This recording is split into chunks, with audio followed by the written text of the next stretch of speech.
Welcome to a podcast by opentheword.org, where we discuss a bit of Bible, a bit of life, and a bit of politics. Hi, my name is Alexander, and I'm talking about a controversy that is growing among Christians. Should a Christian be a vegetarian? Does that make us spiritual and bring us closer to God? Recently, the Pope of the Roman Catholic Church spoke about eating meat. The quote is, apparently, "Eating meat is part of a self-destructive trend." He did not say that Christians should be vegetarians, but his comment did not encourage eating meat. So, what do you believe? You have probably noticed that we are surrounded by sincere believers in many things, and some of them are angry. We have different religions. We also have climate change activists, and we still have activists for and against COVID vaccinations, and vegetarians and their polar opposites, carnivores. When I buy groceries, there's always a section of vegetarian food in the grocery store. Also, fast food places like to advertise they're not meat, that tastes and looks just like meat, but it isn't. Vegan vegetarianism is not just a choice, it's a sincere belief. The most devout vegan believers think the whole world should be like them. Some are working to change the whole world, and they expect to succeed. We will all be vegetarians someday, they believe. Vegetarians have been part of human history for thousands of years. Vegan beliefs probably started in India 3,000 or 4,000 years ago, and that means the first vegans were probably Hindus. Vegetarian ideas were religious beliefs. Jewish people have kosher dietary restrictions in their worship of God. Also, the religion of Islam has halal restrictions. Both groups today reject vegetarian, not meat, that is, imitation pork. They don't eat pork, and they don't even want the imitation, although their religious diets are not vegetarian. Among Christians, Seventh-day Adventists may be vegetarians. Since the founding of their movement in 1863, the group has emphasized diet as a religious practice.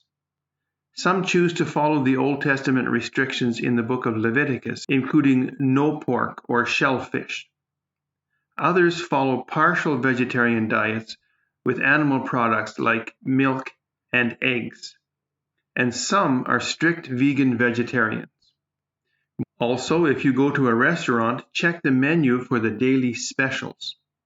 Probably the special on Friday is fish.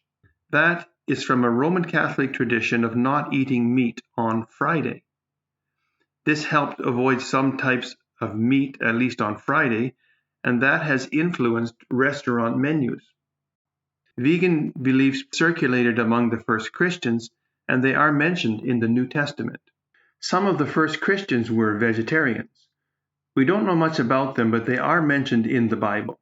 The Apostle Paul talks about Christians who only ate vegetables and described them as being weak.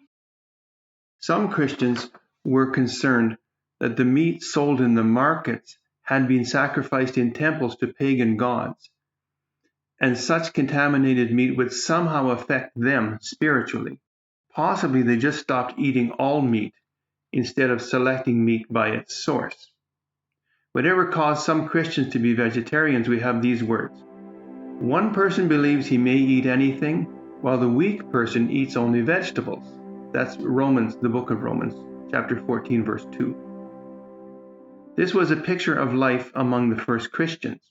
In contrast, when the early disciples thought they were seeing the ghost of Jesus, Luke writes that Jesus proved he was alive by eating broiled fish in their presence.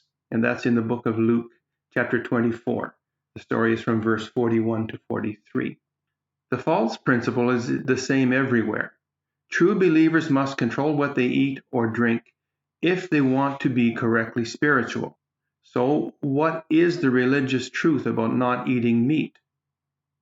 First, believe. We are wired to believe. An atheist is a believer. Secondly, find the truth that will set you free. This is different from ideas that are just interesting and appealing. We are warned in the Bible that some Bad things will happen at the end of our time in history. Some people who follow, quote, deceitful spirits and teachings of demons, end quote, will teach religious ideas that are dangerous. They will, quote, forbid marriage and require abstinence from foods, end of the quote. 1 Timothy 4 in verse 1 and also in verse 3.